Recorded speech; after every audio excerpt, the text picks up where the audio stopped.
நமக்காக யுத்தம் பண்ணுகிற ஆண்டவராக இயேசுவின் மீதான நாமத்தினால் உங்களை வாழ்த்துகிறேன். நம்முடைய ஆவிக்குரிய சிந்தனைக்காக உபாகமம் 3ஆம் அதிகாரம் 22ஆம் வசனத்தை நான் வாசிக்கிறேன். அவர்களுக்கு பயப்படுவீர்களாக, உங்கள் தேவனாகிய கர்த்தர் தாமே உங்களுக்காக யுத்தம் பண்ணுவார்.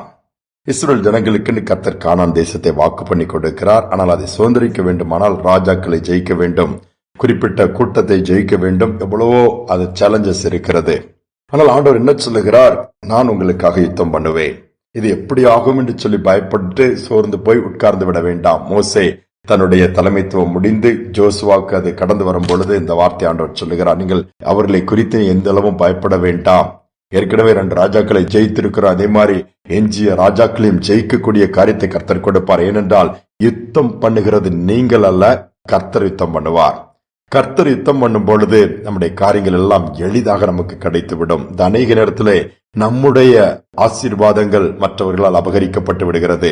நமக்கு வரவேண்டிய காரியங்களை தடுத்து விடுகிறார்கள். குறுக்கு வழியிலே மற்றவர்கள் அதை பெற்றுக் கொள்கிறார்கள். எனக்கு ப்ரமோஷன் கிடைக்கலையே, அல்லது நான் அனுபவிக்க வேண்டிய அந்த இடத்தை இன்னொருத்தர் அனுபவிச்சுட்டு இருக்கிறாங்க, எங்களுடைய நிலத்தை அவங்க அபகரிச்சுட்டாங்க. அப்படி நிறைய பிரச்சனைகளிலே உண்மை உத்தமா இருக்கிற பிள்ளைகள் அதை விட்டு கொடுத்துட்டு அதை போராடி மீட்க முடியாதபடி எல்லா விதத்திலும் இழப்புகளை சந்தித்திருக்கிறவர்கள் ஏராளம் உண்டு. எங்களுக்காக யார் யுத்தம் பண்ணுவார், யார் பேசுவார், எங்கு போனாலும் அது எங்களுக்கு திருப்பி கிடைக்கல, போராடி சோர்ந்து போயிட்டோம், அது அப்படியே பயனற்று போயிடுச்சு, எங்களுக்கு யூஸ் இல்லாம போச்சுன்னு சொல்லுகிற கூட்டத்தை பார்த்து ஆண்டவர் சொல்றாரு, கர்த்தர் உங்களுக்காக யுத்தம் பண்ணி உங்களுக்குரிய அந்த நன்மைகளை நீங்கள் அனுபவிக்கும்படியாய் பெற்றுக்கொள்ளும்படியாய் சுதந்திரிக்கும்படியாய் கிருபை கொடுக்கிறார்.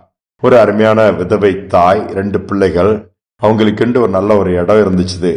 அப்ப அந்த பகுதியில் உள்ள ஒரு அரசியல் பிரமுகர் அந்த இடத்தை அபகரித்துக் கொள்கிறார். இங்க போய் எவ்வளவு கேட்டோம், இல்ல பாரு பத்திரம் என் பேர்ல இருக்குன்னு சொல்லி அவர் தன்னுடைய நிலத்தின் பத்திரத்தோடு அதையும் திருட்டுத்தனமாக அதை மாற்றி எடுத்து அதை பண்ணிவிட்டார். அவரை எதிர்த்து நிற்க அந்த ஊரில் யாருமே இல்லை. இப்படி பல இடங்களை முடக்கி போட்டு அவர் அதற்கான பெரிய ஃபென்சிங் போட்டு காம்பவுண்ட் போட்டு அதை எல்லாம் பசுமையாக மாற்றி விட்டார். அவருக்கு ஏராளமான பணம், அரசியல் பலம் மற்ற எல்லாமே அவருக்கு அதிகாரங்கள் இருந்தபடியினாலே யாரும் எதிர்த்து போய் அவரோடு யுத்தம் பண்ண முடியவில்லை, போராட முடியவில்லை. நாட்கள் சென்றது. அப்படி அந்த வழியா போகும்பொழுதுதான் அந்த தாய் தன்னுடைய பிள்ளைகளுக்கு காண்பிப்பா, இந்த இடம் நம்ம இடம், அன்னைக்கு பாரு எவ்வளவு பெரிய காம்பவுண்ட் போட்டு அவர் அனுபவிக்கிறாரு, எவ்வளவு பசுமையா மாற்றிட்டாரு. பிள்ளைகள் கேட்குது, நமக்கேமா கேட்டா கொடுக்க மாட்டாங்களா? நமக்கு அப்பா இருந்தாங்கன்னா ஃபைட் பண்ணி பார்ப்பாங்க, நமக்கு அப்பாவும் இல்ல, நம்ம அனாதை மாதிரி இருக்கிறோம், என்ன பண்ண முடியும்? ஆனாலும் ஏசப்பா ஒரு நாள் யுத்தம் பண்ணி வாங்கி கொடுப்பான்னு சொல்லிட்டு கடந்து போயிருவாங்க. காலங்கள் கடந்து போச்சுது. ஆனா ஆண்டவர் அதை மறக்கவே இல்லை. நடந்தது என்ன, ஒரு நாள் திடீரென்று அந்த பெரிய பணம் பலம் பொருந்தி அந்த மனிதன் ஒரு காரியங்களில் மாட்டிக்கொள்ளுகிறான். அதனால் நீதிமன்றத்துக்கு முன்பாக நிறுத்தப்படுகிறார். நிறுத்தப்படும் பொழுது இவருடைய சொத்து அதிகமாக சேர்த்து வைத்ததை பார்த்து நீதிமன்றம் எல்லாவற்றுக்கும் விசாரணை கமிஷன் போட்டு விட்டது. இவருடைய சொத்து எது எது எங்கெங்கும் போது பல உண்மைகள் அதில் வெளிப்பட ஆரம்பிச்சது. அவர் எங்கெங்கெல்லாம் யாரெல்லாம் ஆக்கிரமித்து அபகரித்து தன்னுடையதை மாற்றிக்கொண்டாரோ அத்தனை போலியான காரியங்கள் எல்லாவற்றையும் எடுத்து அந்தந்த நபர்களுக்கு கொடுக்கும்படியாய் தீர்ப்பு சொல்லிவிட்டது. அப்படியே தீர்ப்பு சொன்ன உடனே என்ன செய்வது, அவரால் ஒன்றுமே பண்ண முடியவில்லை. அப்பொழுது இந்த விதவை தாய்க்கும் தன்னுடைய நிலம், தன்னுடைய இடம் வந்தது. வரும்பொழுது எப்படி வந்தது தெரியுமா? நல்ல செழிப்புள்ள ஒரு இடமாய் சுற்றிலும் ஃபென்சிங் போட்டு அழகா கையில கிடைச்சிருச்சு. அப்படியே அனுபவிக்கக்கூடிய அளவுக்கு ஆசீர்வாதம்.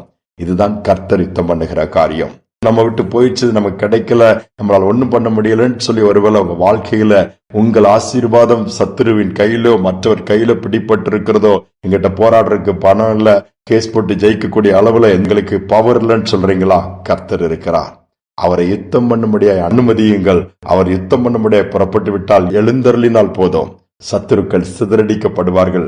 உங்களுடையது உங்களை தேடி வரும். தேடி வரும் பொழுது அபகரிக்கப்பட்டதெல்லாம் ஆசீர்வாதங்களோடு திரும்பி வரும். சோர்ந்து போக வேண்டாம். நம்பிக்கையோடு, ஆண்டவரே எங்களுக்காக நீர் யுத்தம் பண்ணுவேன்னு சொல்லுகிறீர் அல்லவா, இந்த காரியத்திற்கு யுத்தம் பண்ணுங்க. குடும்பத்தில் எப்படிப்பட்ட ஒரு காரியங்களா இருந்தாலும், பிசாசின் போராட்டங்களா இருக்கலாம், அடி மேல் அடி விழலாம், நஷ்டத்தின் மேல் நஷ்டம் வரலாம், விரோதமாய் தொழில் ரீதியாக எதிர்ப்புகள் அல்லது விரோதமா காரியங்கள் எழும்பியிருந்தாலும் கர்த்தர் யுத்தம் பண்ணும் பொழுது ஜெயம் நமக்கு தான்.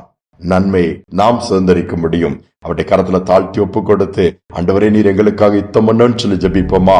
என் தகப்பனே, நீர் யுத்தம் பண்ணுகிற தேவனப்பா, யாருமே இல்லைன்னு சொல்கிற பிள்ளைகளுக்கு நீர் வழக்காடுகிற தேவன், யுத்தம் பண்ணி ஜெயத்தை பெற்றுக் கொடுக்கிற தேவனப்பா. இஸ்ரவேல் ஜனங்களுக்கு கானானை சுதந்திரிக்கும்படியா நீர் யுத்தம் பண்ணி நீர் ராஜாக்களை ஜெயிக்கும்படியா வைத்தீர்.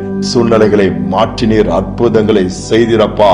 பாலும் தேனும் ஓடுகிற தேசத்தை அவங்க சுதந்திரித்துக் கொண்டார்கள். அதே வண்ணமாய் நன்மைகளை இழந்து, இடங்களை இழந்து, வீடுகளை இழந்து, பொருட்களை இழந்து, சத்துருவினால் வஞ்சிக்கப்பட்டு எல்லாம் அபகரிக்கப்பட்டு கொண்டு போகப்பட்டு விட்டதே சில அங்கலாய்க்கிற பிள்ளைகளுக்கு தங்களுடைய காணியாட்சிகளை திரும்ப பெற்றுக் கொள்ளத்தக்கதாய், நன்மையை திரும்ப பெற்றுக் கொள்ளத்தக்கதாய், சுதந்திரத்தை திரும்ப மீட்டுக் கொள்ளத்தக்கதாய் தேவன் பிள்ளைகளுக்காய் யுத்தம் பண்ணுவீராக. பெரிய காரியங்களை செய்யப்பா. சத்துருக்கள் சிதறடிக்கப்படட்டும். எந்த இடத்திலெல்லாம் சத்துருக்களால் வேதனை அனுபவித்தார்களோ அந்த இடத்திலெல்லாம் நீர் உடைய பிள்ளைகளுக்கு பட்சமாய், பிள்ளைகளுக்கு பக்கபலமாக இருந்து யுத்தம் பண்ணி ஜெயத்தை பெற்று கொடுக்க முடியாது நாங்கள் ஜெபிக்கிறோம். தாழ்த்தி ஒப்புக் கொடுக்கிறோம். செய்வதற்காய் ஸ்தோத்திரம், துதிக நமக்கு செலுத்துகிறோம். இயேசுவின் நாமத்தில் பிதாவே, ஆமென், ஆமென். சோர்ந்து போக வேண்டாம். அபகரிக்கப்பட்ட காரியங்கள் எல்லாவற்றையும் கர்த்தர் யுத்தம் பண்ணி திரும்ப உங்க கையில ஆசீர்வாதத்தோடு கொடுப்பார். ஏனென்றால் நம்முடைய தேவன் யுத்தத்தில் வல்லவர், நமக்காக யுத்தம் பண்ணுகிறவர். இந்த சிந்தனையோடு இந்த நாளை தொடருவோம். மீண்டுமாய் நாளை தினம் சந்திப்போம்.